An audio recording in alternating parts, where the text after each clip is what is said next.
지난 여름, 우리는 7분의 부모님을 초대해 조금 특별한 시사회를 열었습니다.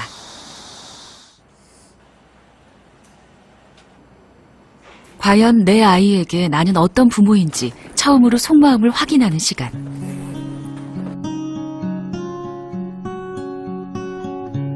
마침내 준비한 영상이 시작됩니다.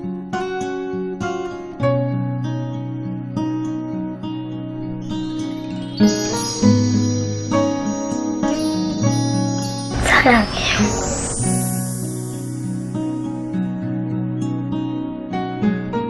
항상 잘 챙겨주시고 계속 이렇게 사랑 같이 대화도 하고 사랑도 같이 주시고 그러세요. 먼저 사랑한다는 말을 건네는 아이들. 하지만 아이들의 진짜 속마음은 지금부터입니다. 엄마가 나한테 나쁜 말 할 때나 혼날 때 속상해.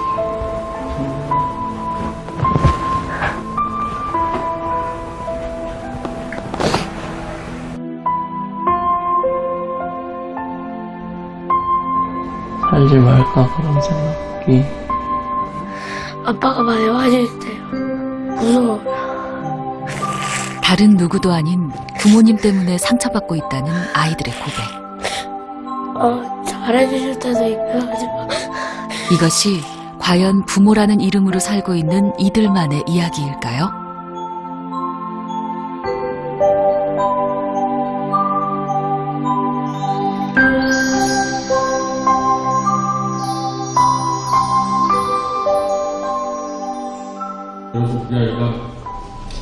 그래서 200여 명의 부모들이 모여 아이를 더 잘 키우기 위한 공부를 합니다. 조금이라도 더 좋은 부모가 되고 싶은 이 시대 평범한 아빠와 엄마들의 모습입니다. 뭐가 좋아지면 공감하는 거야. 뭐를? 내 쓰더라도 그 사람이 정말 바라는 거야. 얘라고 자신감. 부모 교육이 본격적으로 시작된 지 10여 년. 이젠 부모라면 누구나 받아야 할 교육이 됐습니다. 아직 이제 아이가 둘인데도 모르는 부분들이 너무 많고, 물론 이제 인터넷이나 이제 책들을 많은 미디어를 통해서 접하기는 하지만 그래도 풀리지 않는 숙제들이 너무 많거든요. 아이들이랑 소통할 수 있는 그런 강의인 것 같아서 좀 더 애를 키우는데 애 마음을 이해할 수 있는 데 도움이 되고자 들어왔습니다. 서점가에서 부모 교육 책들이 인기를 끈 지도 오래입니다. 이 시대 부모들이 공부까지 해가며 바라는 부모상은 무엇일까요? 아이가 좋아하는 것도 같이 저도 같이 공감할 수 있으려고 뭐 장난감 같은 것도 같이 보러 오면 같이 만들거든요. 힘든 일 있거나 무슨 일이 있더라도 좀 친구같이 엄마랑 좀 터놓고 얘기도 잘할 수 있는 그런 좀 편한 친구 같은 엄마가 되고 싶어요. 친구 같은 아빠가 되는 게 일단은 목표입니다. 강의를 쫓아다니고 방송과 책을 챙겨보고 이런 눈물겨운 노력들은 모두 아이와 소통할 수 있는 친구 같은 부모가 되기 위해서라고들 합니다.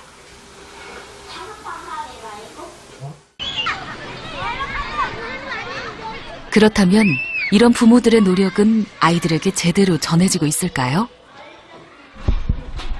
자, 우리 친구들은 집에서 엄마랑 아빠랑 얘기 많이 해요?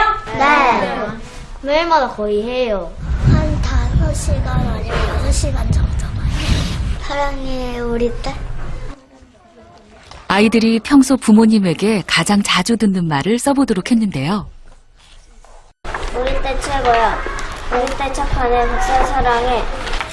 우리 딸 사랑하고 잘자. 용돈 좀 줄까? 초등학교 2학년 아이들은 사랑한다는 말을 1순위로 꼽았습니다. 걱정이나 고민이 있으면 누구랑 상의해는지 한번 얘기해보자. 고민이 말했을 때 엄마가 엄마들 다 말해 엄마가 다 해결해 준다고 해요. 아빠? 엄마요. 다 해결해 주세요. 부모님과 정말 친구처럼 지낸다는 2학년 아이들. 그럼 6학년 아이들은 어떨까요? 엄마 아빠랑 이야기를 자주 한다 하는 친구. 30분? 길진 않아요. 그냥 거의 10분 막 그 정도. 잔소리. 커서 뭐가 될 거지 이러면서 공부 안 하냐고. 핸드폰 좀 그만해. 복습 좀 해라. 불과 4년 사이에 무슨 일이 있었던 걸까요? 공부에 관한 이야기가 거의 전부라는 6학년 아이들.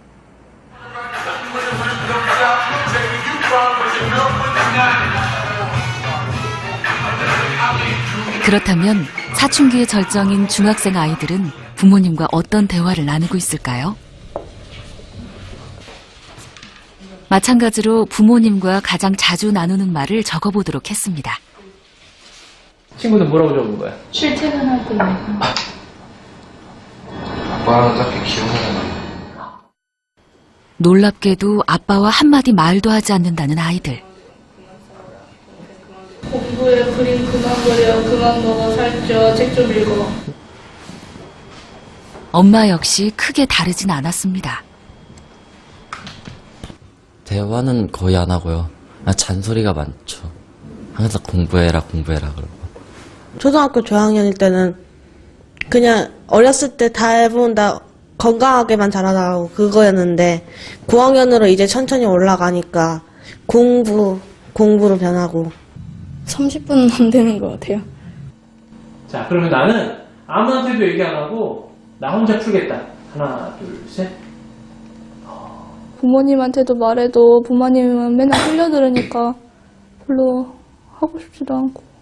그런 생각하지 말고 공부나 하라고 하니까. 우리나라 청소년들 중 무려 6.8%가 아빠와 대화를 전혀 하지 않고 엄마와 전혀 대화를 하지 않는다는 비율도 2.5%에 달합니다. 그리고 부모님과의 대화 시간이 하루 30분 미만이라는 대답이 가장 높은 비율을 차지했습니다. 부모 교육을 받으면서까지 아이들과 소통하기를 열망하는 이 시대 부모들. 그런데 왜 아이들이 자랄수록 점점 먼 이야기가 되어버리는 걸까요?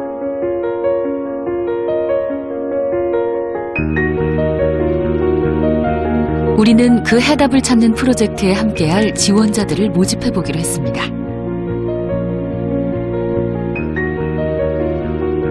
뜻밖에도 제발 우리 가족을 도와달라는 아이들의 SOS가 쏟아졌는데요. 그중 가장 눈에 띄는 아이가 있었죠. 바로 중학교 2학년 재현이었습니다. 막 짜증나고 스트레스도 많이 받고 그러고 있는데 죽어도 되지 않을까. 의사소통하는데 큰 벽이 있어 보이지는 않다라고 생각을 했죠. 그냥 기본은 하고 있다. 극명하게 엇갈리는 아이와 아빠. 과연 이 가족에겐 어떤 일이 벌어지고 있는 걸까요? 우리는 집안 곳곳에 관찰 카메라 6대를 설치한 뒤 상황을 지켜보기로 했습니다. 누가 해보네. 밖에서 스탠.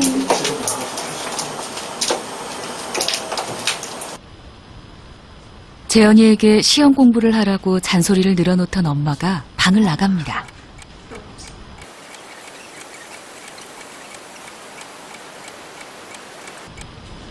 그런데 채 1분도 되지 않아 다시 방으로 들어오는 엄마. 이것도 모른다고 표시를 해야 될 거 아니야. 이것도 모르고? 어? 야, 너 여태까지 수업 뭐 배웠는데.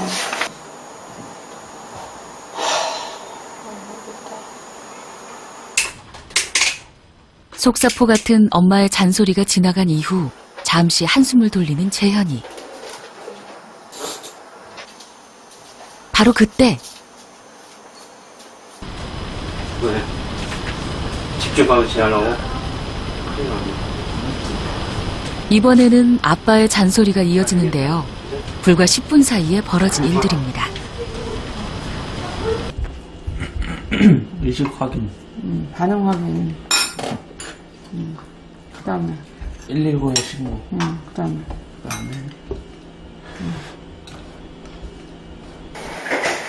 뭔 근거로 한 건데 아직도 다 못 외웠어. 어? 나도 모르겠어.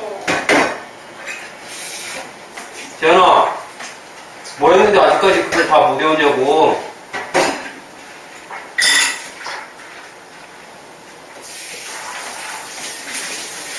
야! 또 말을 하네.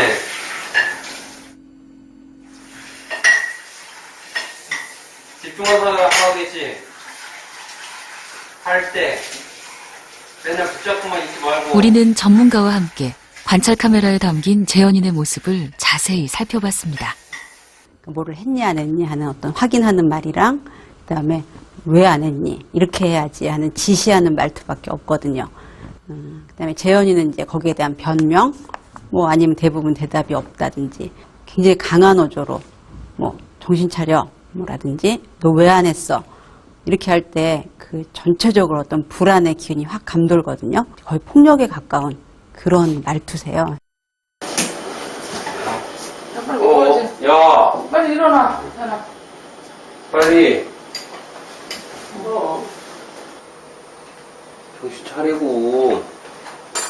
아빠의 강압적인 말에도 재현이의 입은 늘 닫혀 있습니다. 지금 중2 아이라고는 볼 수 없을 만큼 상당히 위축되어 있고 기력이 떨어져 있거든요.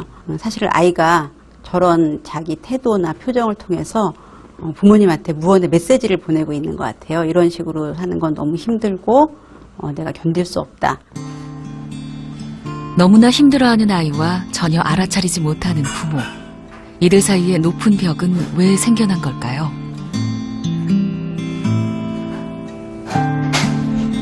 늘 큰아들 재현이에게서 시선을 떼지 못하는 아빠.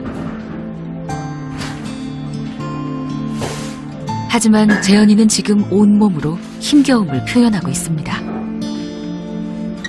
휴식을 찾아볼 수 없는 빼곡한 시간표 때문에 숨이 막혀온다는 아이의 조용한 외침이 엄마 아빠에게는 왜 들리지 않는 걸까요?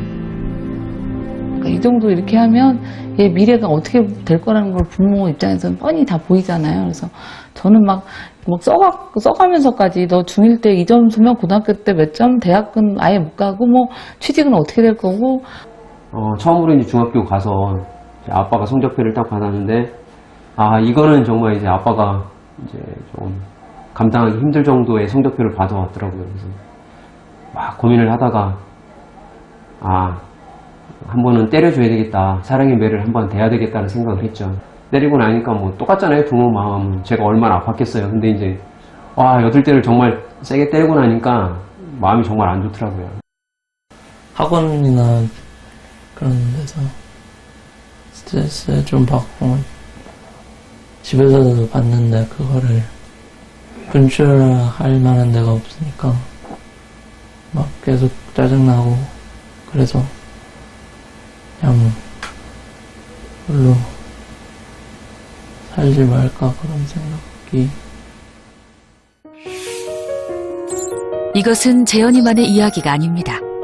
이 시대 아이들은 압도적으로 성적 때문에 자살 충동을 느낀다고 합니다. 다음으로는 가정 불화가 뒤를 잇습니다.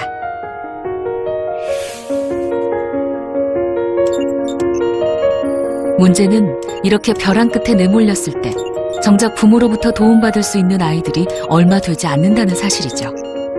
그 누구에게도 고민을 털어놓을 수 없다는 아이들이 10명 중 2명에 달합니다. 어린 시절 키우면서는 이 아이의 마음을 많이 읽어주고 서로 친하고 소통하는 부모가 되기 위해서 가장 많이 노력을 하시거든요. 근데 어느 시기부터 이 소통이 이렇게 멀리 물러나는 시기가 있습니다. 그 애들이 바로 이제 학습을 시작하는 시기인데요. 예전에는 뭐 중학교쯤 들어가면 제대로 공부를 해야지 이렇게 생각하셨는데 요즘은 사실 초등학교 고학년만 돼도 거의 입시 같은 분위기라고 생각을 하시거든요. 주은화 씨 역시 하나뿐인 딸 수연이와 친구 같은 사이가 되기를 바랍니다. 하지만 수연이가 고학년이 되면서 잔소리꾼이 되어버린 엄마. 갈수록 멀어져가는 사이를 붙잡고 싶다며 도움을 요청해왔습니다. 그리고 수연아 저기 1대1 참사과에 가봐. 다들 너무 세게 달려가요. 나보다 더 빨리 달려가고 많이 달려가려고 그러고 다들 그렇게 하는 게 보니까 나만 너무 수연이를 손 놓고 있는 거 아닌가라는 그냥 모르겠어요. 그게 이렇게 불안이 오더라고요. 시험 기간 동안 수연이네 집을 관찰해보기로 했습니다. 그래서 오늘 뭐 할 계획이에요? 국어. 와, 두 가지 다? 응. 할 수 있겠어? 응. 너 어제 영어 숙제도 안 했잖아. 그러면 오늘이 엄마는 5학년인 수연이가 밥을 먹는 동안 정성껏 머리를 말려줍니다. 일단 당겨주라. 너무 멀다. 수연이가 반찬을 당겨달라면 곧바로 당겨주고 또 먹여주기까지 수연이는 손 하나 까딱하지 않습니다. 집중해서 하자 오늘은. 내 문제집 여기 있다. 그런데 공부방에 들어서자 분위기가 심상치 않습니다. 네가 지금 제일 헷갈리는 게 사회잖아. 응. 사회하고 수학. 응. 옛날에 이것만 보면 안 돼? 이걸 봐. 이걸 봐. 이것만. 그러니까 이것만 봐. 내가 이따 물어볼 테니까. 그럼 어떻게 구분해 선사시대는? 신석기, 간석기. 신석기가 간석기잖아. 간석기, 아 맞다. 신석기 시대? 색깔 안 칠한 거 왜 외워? 색깔 칠한 거 외워. 색깔 칠한 게 중요하다고 해놓은 건데, 그리고 너가 또 거기다가 또 해놓고, 넌 여기다 색깔도 안 칠했어, 그것도. 근데 그건 왜 외워? 다른 건 안 외우고. 그러지 마. 딴 것도 외웠잖아. 너 머릿속에 집어넣자고 하는 행동인데, 공부 뭐 별거 있어? 반복학습이지? 저 눈빛은 알겠다는 눈빛이야, 졸립다는 눈빛이야. 세수하고 와, 졸리면. 화 많이 나요, 저는 진짜. 근데 그거 왜 멍하고 있는 거 도대체. 제 마음만 바빠요. 시험은 제가 보는데 내 마음은 벌써 시험장에 가 있고 막 이런. 아직도 멀었는데. 사회 이런 거 나올 때 이런 지도 보면서 해, 같이. 눈에 훨씬 엄마의 잘 잔소리가 보여. 계속될 막 때 그림으로 같이 정말 하고. 수연이는 아무 생각이 없었던 안 배운 거 아니야, 걸까요? 학교에서. 이거 뒀다 이때 보여주고. 수연이의 머릿속은 오직 한 가지로 채워져 있었습니다. 그냥 이 곰돌이를 패요. 난 그냥 내 심심풀이 땅콩.